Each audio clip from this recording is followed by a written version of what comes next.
নমস্কার বন্ধুরা, আমার চ্যানেলে তোমাদের স্বাগত। আর আমি আজকে তৈরি করব মাটন কষা।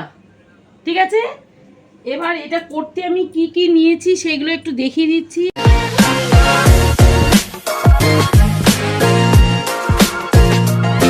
বন্ধুরা, মাটন কষা তৈরি করার জন্য কি কি আমি নিয়েছি সেগুলো তোমরা দেখে নাও। নিয়েছি এখানে মাটন তো লাগবেই। আলু নিয়েছি, একটু বড় বড় সাইজের আলু নিয়েছি, কারণ ধামসা আলুই বলে, কারণ প্রেশার কুকারে সিটি দেবো তো সেই জন্য বড় আলু নিয়েছি। আর নিয়েছি এখানে পেঁয়াজ, 3টে পেঁয়াজ নিয়েছি, আদা নিয়েছি, টমেটো নিয়েছি, কাঁচা লঙ্কা নিয়েছি, রসুন নিয়েছি, আর একটা গোটা পেঁয়াজ নিয়েছি, রসুনও গোটা নিয়েছি। এটা আমি সিটি যখন দেবো তখন দিয়ে দেবো। আর এখানে নিয়েছি গোটা ধনের গুঁড়ো, সেই জন্য গোটা ধনে নিয়েছি। আচ্ছা, জিরের গুঁড়ো নিয়েছি, একটু চিলি ফ্লেক্স নিয়েছি, এগুলো সব মিক্সিতে পেস্ট হবে। আর নিয়েছি টক দই জল ঝরানো। আর আছে এখানে একটু গোটা গরম মশলা নিয়েছি, আর তেজপাতা নিয়েছি। আর তেল তো লাগবে। এবার ফার্স্টে আমি কড়াইটা গরম করছি। এবার এর মধ্যে আমি তেলটা দেবো। আলুটা তো ভাজতে হবে, সেই জন্য আগে তেলটা দিয়ে নিই। আলুটা ভাজতে দিয়ে এই মাংসটা ভালো করে মাখবো। আচ্ছা, এর মধ্যে মাংসের মধ্যে একটু তেল দিয়ে দিচ্ছি, এটা মাখতে হবে তো। যতক্ষণে তেলটা গরম হচ্ছে ততক্ষণ এটা মেখে নিই। এই জল ঝরানো টক দইটা দিয়ে দিলাম, যে লবণটা দেবো। হাত দিয়ে মাখবেন চামচ? না না, হাত দিয়েই মাখবো। হাত হচ্ছে ভালোবাসার জিনিস, চামচ দিয়ে মাখলে সেই এখানে হাতই জগন্নাথ নাকি? হ্যাঁ, এই যে হলুদটা দিচ্ছি, 1 চামচ দিলাম। আমার আর একটুখানি গরম মশলার গুঁড়ো দিয়ে মেখে রাখবো। জিরে গুঁড়ো টুড়ো এখন দেবো না, একটুখানি গরম মশলার গুঁড়ো দিয়ে মাখবো, ব্যাস। আর একটা তেজপাতাও দিয়ে দেবো এর মধ্যে, দিয়ে মাংসটা ভালো করে মাখবো। কতটা আছে মাংস? এখানে 350 আছে। হয়ে যাবে? বেশি মাটন খাওয়া তো ঠিক না, এটা আমাদের হয়ে যাবে, ব্যাস। এটা এবার এটা এখন মাখানো। কোথায় 1 কেজি নেবে? হ্যাঁ, নিয়ে তখন একদম ফ্যাট হয়ে যাবে শরীর। এমনি আমরা সব ফ্যাটি। না না, আমি রোগা কাঠি তুই। আচ্ছা হ্যাঁ। আচ্ছা, এটা এবার এইভাবে থাক মাখা। এর মধ্যে একটু লঙ্কার গুঁড়ো দেওয়া যায়। এদিকে আবার ভাতটা হয়ে যাচ্ছে, ওরাতে ভাত হবে। রুটি করার আজকে আর এনার্জি নেই। কিনে আনবো? থেকে ঘুরে এসেছি, অনেক কিনে আনবো। কিচ্ছু কিনতে হবে না। একটুখানি লঙ্কার গুঁড়ো দিয়ে দেবো এর মধ্যে, ব্যাস। তীখা তীখা তীখা। ওদিকে তেলটা গরম হয়ে গেছে। হাতটা ভালো করে ধোবে, চোখে গেলে কিন্তু একদম বাস্ট করবে। কিচ্ছু বাস্ট করবে না। তেলটা তো অনেকক্ষণ আগেই গরম হয়ে গেছে। এর মধ্যে একটু লবণ দিচ্ছি আর একটু হলুদ দিচ্ছি, কারণ আলুতে লবণ হলুদ মাখাইনি তো, এইভাবে দিলেও হয়, কোনো অসুবিধা নেই। এবার আমি আলুগুলোকে ভাজতে দিই, আস্তে আস্তে ভাজা হোক। আর মাংস যদি সবসময় এইভাবে মেখে রান্না করা যায়, সেই মাংসের স্বাদ কিন্তু দ্বিগুণ হয়। একবারে এরকম করে ঢেলে দিলে সেটা কিন্তু একদম খেতে ভালো হয় না। ওই খাওয়ার মতো, রান্না করার মতো খাওয়ার মতোই হয়, কিন্তু খুব একটা সুস্বাদু হয় না। ব্যাস, এটা আমার ভাজা হোক। আর এবার আমি এই যে মশলাটা তৈরি করব সেটা আমি নিয়ে যাই মিক্সির কাছে। ব্যাস, আমি কিন্তু টমেটোটা এখানে পেস্ট করব না, কাঁচা লঙ্কাও সবকটা পেস্ট করব না, বুঝে বুঝে করতে হবে। সব পেস্ট করলে ভালো হয় না, গ্রেভিটা একদম থকথকে হয়ে যায়। রসুন আদাটা নিয়ে নিচ্ছি, আদা আর দেবো না, এইটুকুই তো হয়ে যাবে। আচ্ছা, পেঁয়াজটা নিচ্ছি, কটা পেঁয়াজ তেলের পরে ভাজা হবে, ব্যাস। এইটাই হচ্ছে এখন গ্রেভিটা বানাবো এটা। বন্ধুরা, এই যে আলুগুলো ভেজে তুলে নিয়েছি। এবার এই তেলের মধ্যে একটা তেজপাতা একটু ছিঁড়ে দেব, গোটা গরম মশলা দেব। মার গলার ভয়েস জোরে বলতে বলতে আমার গলা খারাপ হয়ে যাচ্ছে। গরম মশলা দেব, গোটা গরম মশলাটা একটুখানি গরম হয়ে গেলে গরম মশলাকেই গরম করে তারপরে আমি এই পেঁয়াজ কুচি করা দিয়ে দেবো।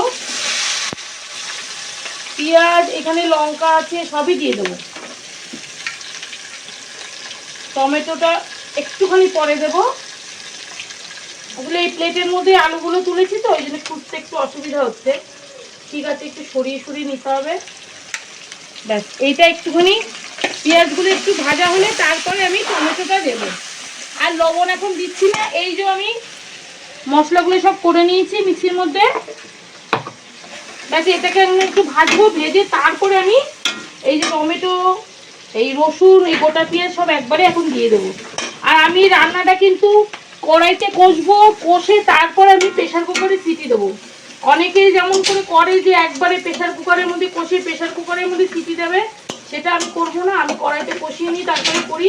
আমি যেমন করি তেমনই দেখাচ্ছি। ব্যাস, এটা একটু লাল লাল করে ভাজবো, ভেজে তারপরে টমেটোটা দেবো। তাহলে এটা ভেজে নিয়ে তারপরে দেখাই। পেঁয়াজগুলো ভাজা হয়ে গেছে বন্ধুরা। এবার আমি টমেটো, এই গোটা পেঁয়াজ, গোটা রসুন সব দিয়ে দিচ্ছি, দিয়ে একবারে মশলাটা দিয়ে দেবো। গোটা পেঁয়াজ দিয়ে দিলাম? হ্যাঁ, বাবা খাবে বলেছে তো। এটাতে টেস্টও বেশি ভালো হয়। এই যে সব মশলা একবারে দিয়ে দিচ্ছি, দিয়ে একটুখানি ভেজে তারপরে এই মাংসগুলো দিয়ে দেবো। আগে থেকে আমি হলুদ আর দিচ্ছি না, মাংসে তো হলুদ মেখে রেখেছি, যদি প্রয়োজন হয় তখন দেব। আর মাটন তো ভালো করে কষতেই হয়, সেটা তো সকলেই জানে। যত ভালো কষানো হবে তত মাটনের টেস্ট বেশি ভালো হয়। লবণ কিন্তু আমি এখন আর দিচ্ছি না, কারণ কড়াইয়ের মধ্যে একটু দিয়েছি, এই মাখা মাংসের মধ্যেও তো দিয়েছিলাম। এই যে কি সুন্দর, এই যে মাখাটা কি সুন্দর হয়েছে, দারুণ হয়েছে মাখাটা। তেল বেরিয়েছে, অনেকক্ষণ মাখা রয়েছে তো। আর কি, এবার এটা আবার কষতে হবে। কষে একটু অর্ধেকটা মতো কষানো হলে তারপরে আমি মাটনটা দিয়ে দেবো। বন্ধুরা, এই যে অর্ধেকটা কষিয়ে নিয়েছি, আর এখন স্টেপ ভাবে করলে না মাংস কিন্তু খেতে ভীষণই ভালো হয়। আমি এইভাবেই করি, মানে একবারে কষাই না। অর্ধেকটা কষিয়ে নিয়েছি, এবার আমি মাটনটা দিয়ে দেবো। মানে জিরে ধরে যে কাঁচা ভাবটা, সেটাকে একটুখানি দিয়ে, মানে কাঁচাটা ভাবটা নষ্ট করে দিয়ে তারপরে আমি মাংসটা দিই। নষ্ট ভুল বললাম, কাঁচা ভাবটা কেটে যায় যাতে। নষ্টটাও চলে, কোনো ব্যাপার না। আচ্ছা, এর মধ্যে আমি একটুখানি গরম জল দিয়ে ধুয়ে দেবো। আর আমি মাংসে কিন্তু গরম জলই ব্যবহার করব। এখানে কিন্তু ঠান্ডা জলের, সবাই গ্যাসে দিয়ে তো টাইট হয়ে গেছে। সেইটুকু ধুয়ে দিচ্ছি, পরে তারপরে আবার দেবো। এর মধ্যে সব লেগে আছে তো, খুব গরম। একটু নাড়িয়ে নিই। আর কি, এবার এটা সমানে কষতে হবে। কষতে কষতে পুরো তেল বেরিয়ে আসবে, তারপর আমি গরম জলটা এর মধ্যে দেবো।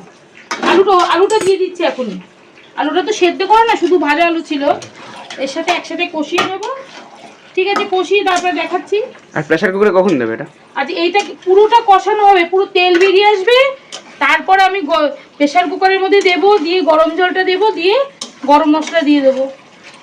বন্ধুরা, মাংসটা ভালো করে কষিয়ে নিয়েছি, এই যে কি সুন্দর হয়েছে। এবার আমি এর মধ্যে গরম জলটা দিয়ে দেবো। ব্যাস, এইটুকু দিচ্ছি, পরে আবার লাগলে দেবো। বাবা, এটা কি টাইট হয়ে গেছে। দাঁড়াও দেখি। সোজা হাতে পড়বে, সোজা বন্ধ করে দিলি। আচ্ছা ঠিক আছে, এই গ্যাসে আবার শিফট করবো। টাইট হয়ে গেছে কেন গ্যাসটা এখন? জানি না, বলতে পারবো না।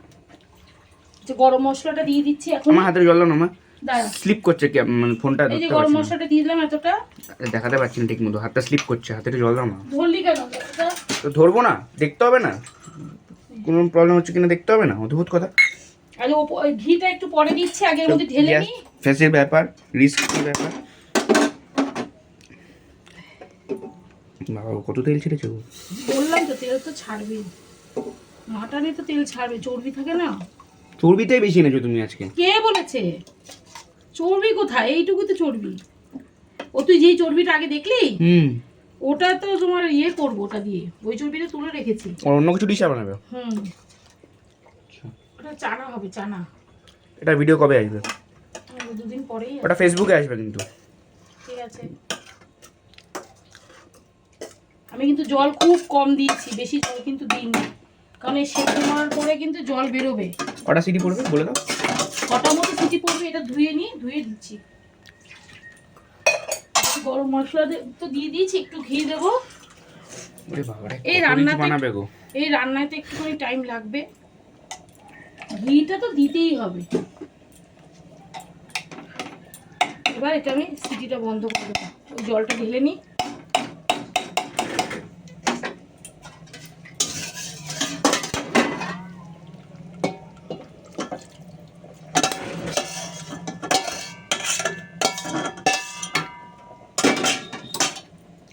কালারটা দেখো কি সুন্দর এসছে।